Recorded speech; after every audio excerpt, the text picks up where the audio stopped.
Tahukah kamu bahwa seorang pria berusia 71 tahun meninggal dalam tidurnya? Keluarganya terkejut. Dia tampak baik-baik saja sehari sebelumnya. Tidak ada masalah kesehatan besar, hanya malam biasa seperti biasanya. Tetapi keesokan paginya, dia tidak pernah bangun. Apa yang terjadi? Bisakah itu dicegah? Kenyataannya, setelah usia 70, kebiasaan tidur tertentu bisa diam-diam membahayakan kesehatanmu, meningkatkan risiko masalah serius seperti stroke, serangan jantung, dan bahkan kematian mendadak.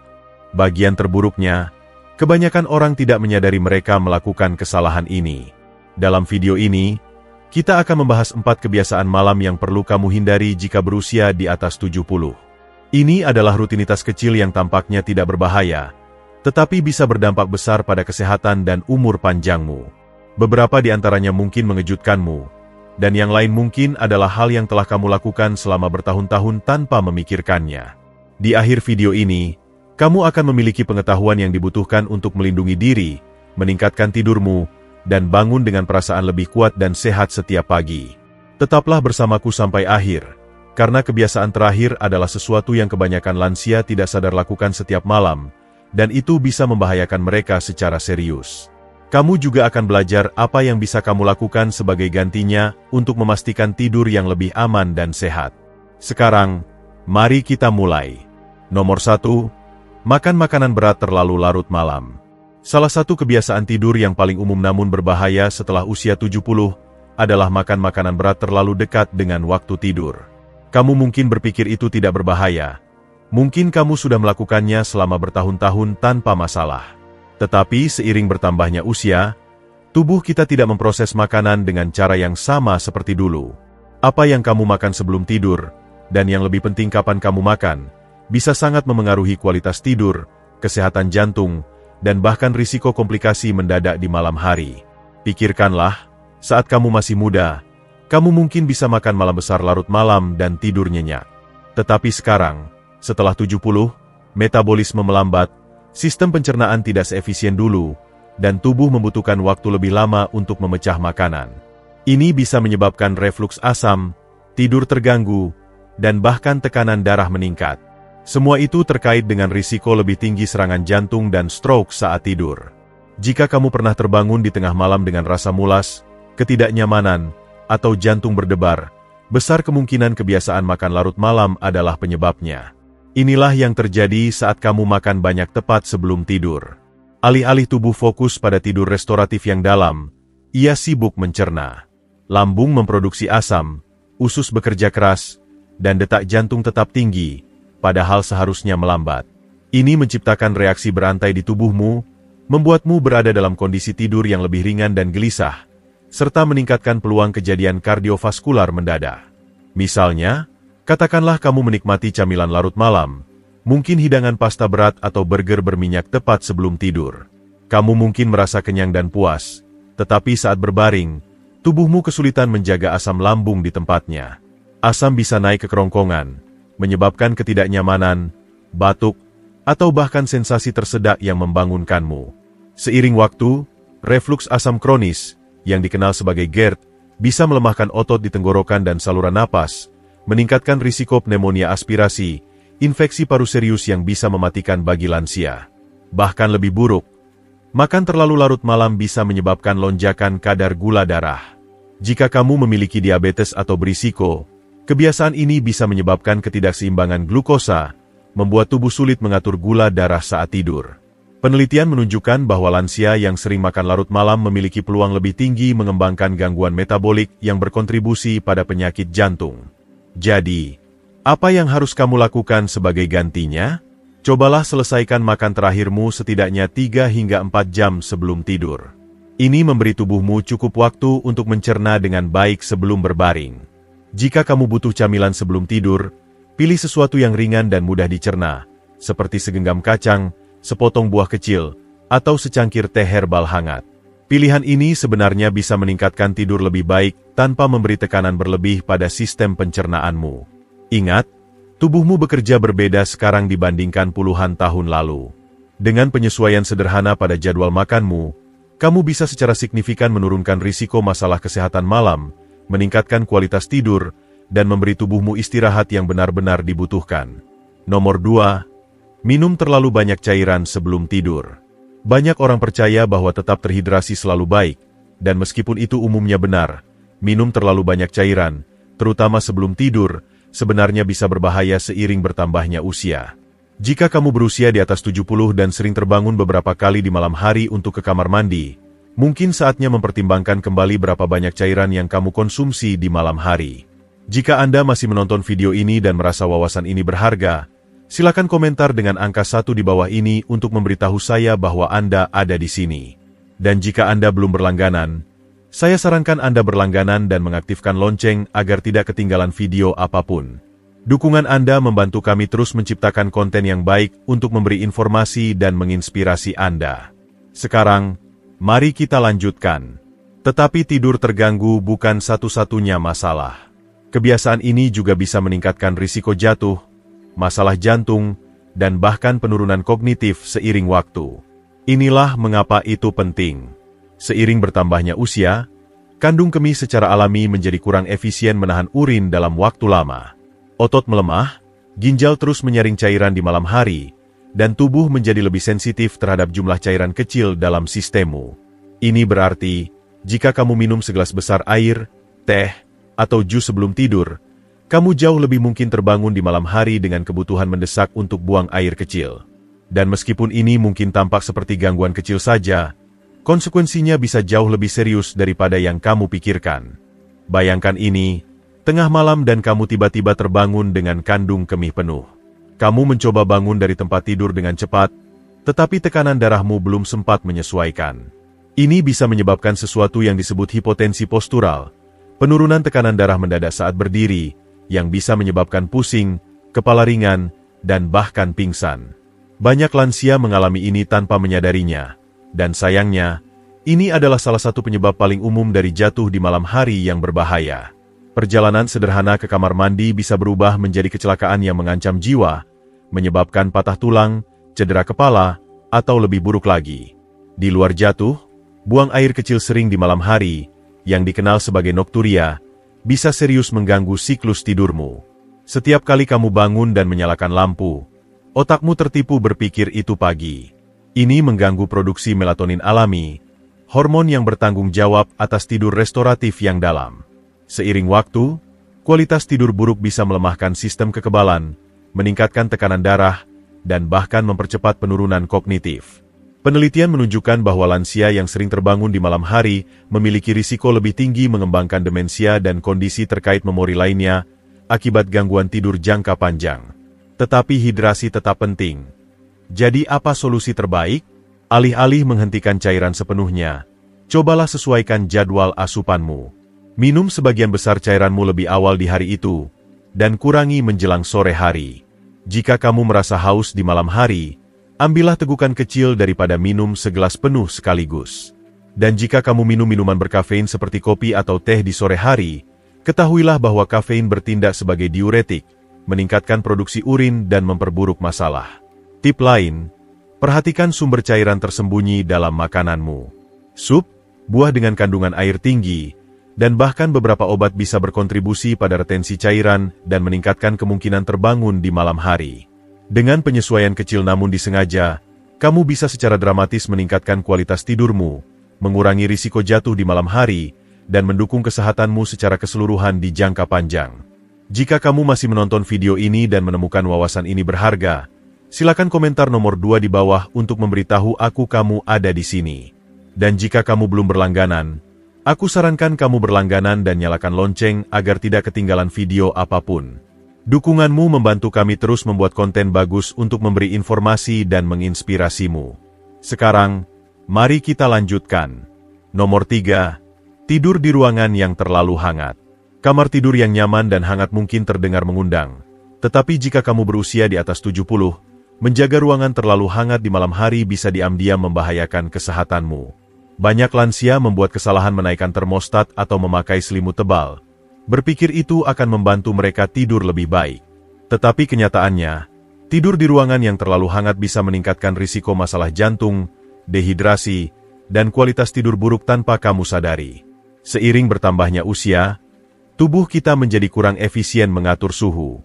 Kemampuan untuk berkeringat dan melepaskan panas menurun, membuat suhu tubuh lebih mudah naik terlalu tinggi, terutama saat tidur. Ketika tubuhmu kepanasan, jantungmu harus bekerja lebih keras untuk mendinginkanmu, yang bisa memberi tekanan berlebih pada sistem kardiovaskularmu. Ini bisa sangat berbahaya bagi lansia dengan kondisi jantung, tekanan darah tinggi, atau masalah sirkulasi. Pikirkan ini, pernahkah kamu terbangun merasa berkeringat, gelisah, atau bahkan sedikit sesak napas di tengah malam? Itu tubuhmu berjuang mengatur panas. Penelitian menunjukkan bahwa tidur di ruangan hangat meningkatkan risiko dehidrasi, meskipun kamu tidak merasa haus. Dehidrasi ringan di malam hari bisa menyebabkan darah menjadi lebih kental, meningkatkan risiko pembekuan darah, serangan jantung, dan stroke, terutama pada orang dewasa yang lebih tua. Mari kita pertimbangkan contoh. Bayangkan seseorang seperti Budi, seorang pensiunan berusia 74 tahun yang suka membaca di tempat tidur sebelum tidur. Dia menjaga kamarnya pada suhu nyaman 24 derajat Celcius dan menumpuk selimut tebal untuk tetap hangat. Tetapi malam demi malam, dia mendapati dirinya berguling-guling, terbangun basah kuyup oleh keringat, dan merasa lelet keesokan paginya. Jika Anda masih menonton video ini dan merasa wawasan ini berharga, silakan komentar dengan angka 2 di bawah ini untuk memberitahu saya bahwa Anda ada di sini. Dan jika Anda belum berlangganan, saya sarankan Anda berlangganan dan mengaktifkan lonceng agar tidak ketinggalan video apapun. Dukungan Anda membantu kami terus menciptakan konten yang baik untuk memberi informasi dan menginspirasi Anda. Sekarang, mari kita lanjutkan. Apa yang tidak disadari Budi adalah bahwa lingkungan tidurnya yang hangat mengganggu siklus tidur alami tubuhnya, mencegahnya mencapai tahap tidur restoratif dalam yang dibutuhkannya untuk kesehatan optimal. Ruangan yang lebih sejuk mempromosikan tidur lebih baik dengan mendorong tubuh menurunkan suhu intinya secara alami. Proses ini penting untuk tidur dalam yang membantu konsolidasi memori, fungsi sistem kekebalan, dan umur panjang secara keseluruhan. Lansia yang secara konsisten tidur di lingkungan lebih sejuk melaporkan bangun dengan perasaan lebih segar, berenergi, dan tajam secara mental. Jadi, berapa suhu tidur yang ideal? Para ahli merekomendasikan menjaga kamar tidurmu antara 16 dan 19 derajat Celcius untuk kualitas tidur optimal. Jika itu terasa terlalu dingin, cobalah lapisi dengan selimut katun yang bernapas alih-alih yang sintetis tebal yang bisa menahan panas. Memakai pakaian tidur ringan yang menyerap kelembapan juga bisa membantu mengatur suhu tubuh sepanjang malam. Trik sederhana lain, buka jendela untuk udara segar atau gunakan kipas kecil untuk menjaga sirkulasi udara. Ini tidak hanya membantu pendinginan, tetapi juga meningkatkan kualitas udara, mengurangi risiko masalah pernapasan yang bisa mengganggu tidur. Membuat penyesuaian kecil ini pada lingkungan tidurmu bisa memiliki dampak kuat pada kesehatanmu secara keseluruhan. Dengan menjaga kamar tidurmu sejuk, kamu mengurangi risiko tekanan kardiovaskular, mempromosikan tidur lebih dalam, dan bangun dengan perasaan lebih istirahat tanpa bahaya kepanasan. Sekarang, mari kita bicara tentang satu kebiasaan tidur terakhir yang sangat berisiko bagi lansia, namun banyak orang tidak sadar melakukannya setiap malam. Ini mungkin mengejutkanmu. Nomor 4, tidur dalam posisi yang salah. Kebanyakan orang tidak memikirkan dua kali tentang cara mereka tidur, menganggap bahwa selama mereka nyaman, mereka baik-baik saja. Tetapi setelah 70, posisi tidurmu bisa memiliki dampak jauh lebih besar pada kesehatanmu daripada yang kamu sadari. Posisi tidur yang salah bisa menyebabkan masalah pernapasan, sirkulasi buruk, dan bahkan meningkatkan risiko gagal jantung atau stroke. Dan namun, banyak lansia tidak sadar tidur dengan cara yang memberi tekanan berlebih pada tubuh mereka setiap malam. Inilah mengapa itu penting. Seiring bertambahnya usia, tubuhmu secara alami mengalami perubahan dalam tonus otot, fungsi paru, dan sirkulasi. Berbaring dalam posisi yang salah selama berjam-jam bisa membatasi aliran udara, mengurangi kadar oksigen, dan memberi tekanan pada pembuluh darah kunci, membuat tubuhmu sulit berfungsi dengan baik saat tidur. Seiring waktu, ini bisa berkontribusi pada segala hal mulai dari mendengkur dan apnea tidur, hingga kondisi lebih serius seperti tekanan jantung malam. Misalnya, tidur telentang mungkin tampak seperti pilihan nyaman, tetapi bagi banyak lansia, itu sebenarnya salah satu posisi paling berisiko.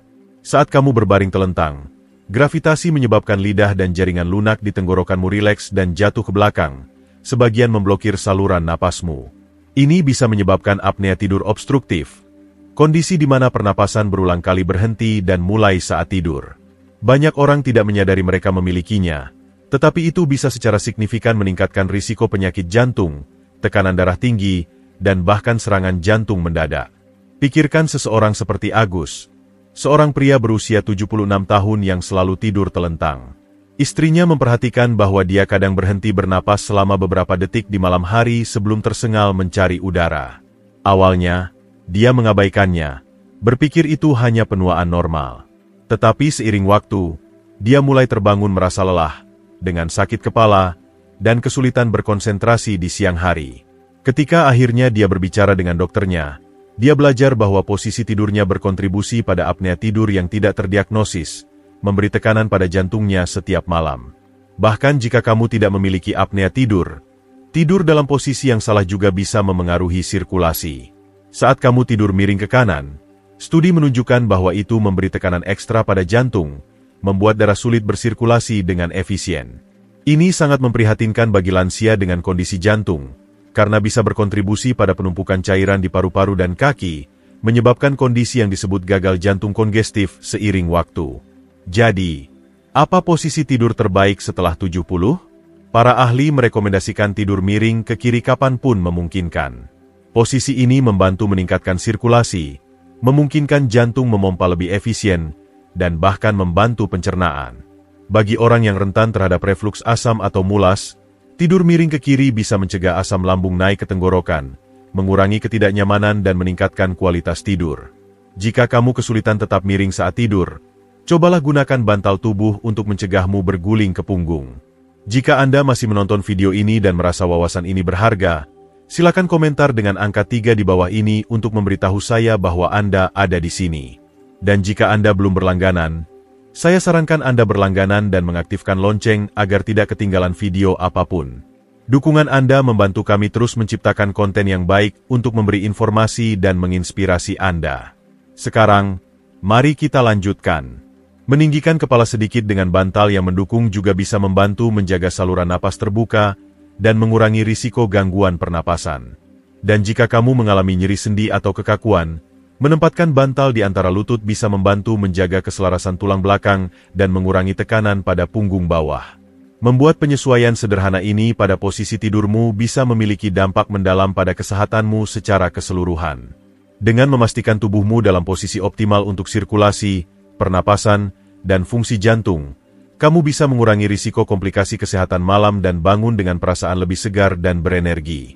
Jika kamu masih menonton video ini dan menemukan wawasan ini berharga, silakan komentar nomor 4 di bawah untuk memberitahu aku kamu ada di sini. Dan jika kamu belum berlangganan, aku sarankan kamu berlangganan dan nyalakan lonceng agar tidak ketinggalan video apapun. Dukunganmu membantu kami terus membuat konten bagus untuk memberi informasi dan menginspirasimu. Sekarang, mari kita lanjutkan pemikiran akhir. Kami telah membahas 4 kebiasaan tidur yang mungkin tampak tidak berbahaya, tetapi sebenarnya bisa membahayakan kesehatanmu setelah 70. Dari makan terlalu larut malam hingga minum terlalu banyak cairan sebelum tidur, dari menjaga ruangan terlalu hangat hingga tidur dalam posisi yang salah, masing-masing kebiasaan ini bisa diam-diam memengaruhi jantung, kualitas tidur, dan kesejahteraanmu secara keseluruhan. Kabar baiknya, risiko ini tidak permanen. Dengan membuat penyesuaian kecil pada rutinitas malammu, kamu bisa meningkatkan tidurmu, menurunkan risiko masalah kesehatan serius, dan bangun dengan perasaan lebih kuat setiap pagi. Sekarang, luangkan waktu untuk merenung. Kebiasaan mana yang kamu kenali dalam rutinitasmu sendiri? Apakah kamu sering terbangun di malam hari? Pernahkah kamu merasa gelisah atau kepanasan saat tidur? Mungkin kamu sudah tidur telentang selama bertahun-tahun tanpa menyadari dampaknya. Apapun kasusnya, kuncinya adalah kesadaran. Begitu kamu mengenali masalahnya, kamu bisa mengambil langkah untuk memperbaikinya. Jadi, inilah tantanganku untukmu malam ini. Perhatikan rutinitas tidurmu. Coba sesuaikan hanya satu dari kebiasaan ini dan lihat bagaimana itu memengaruhi tidurmu. Mungkin kamu akan memajukan makan terakhirmu sedikit lebih awal, menurunkan termostat, atau beralih ke sisi kiri saat tidur. Bahkan satu perubahan kecil bisa membuat perbedaan besar seiring waktu. Sekian dari kami hari ini, teman-teman. Kami harap video ini memberi kalian wawasan baru tentang kebiasaan malam yang bisa memengaruhi kesehatan, terutama setelah usia 70. Sekarang, kami ingin tahu dari kalian, apa yang sudah kalian pelajari sejauh ini? Tulis di kolom komentar di bawah video ini, satu hal yang kalian pelajari dan akan kalian praktikkan dalam hidup kalian mulai sekarang. Pendapat kalian sangat berarti bagi kami. Jika kalian menyukai video ini, jangan lupa tinggalkan komentar kalian di bawah, dan pastikan untuk menyukai, membagikan, serta berlangganan ke kanal YouTube kami agar tidak ketinggalan konten bermanfaat lainnya. Terima kasih telah menonton, dan sampai jumpa di video berikutnya.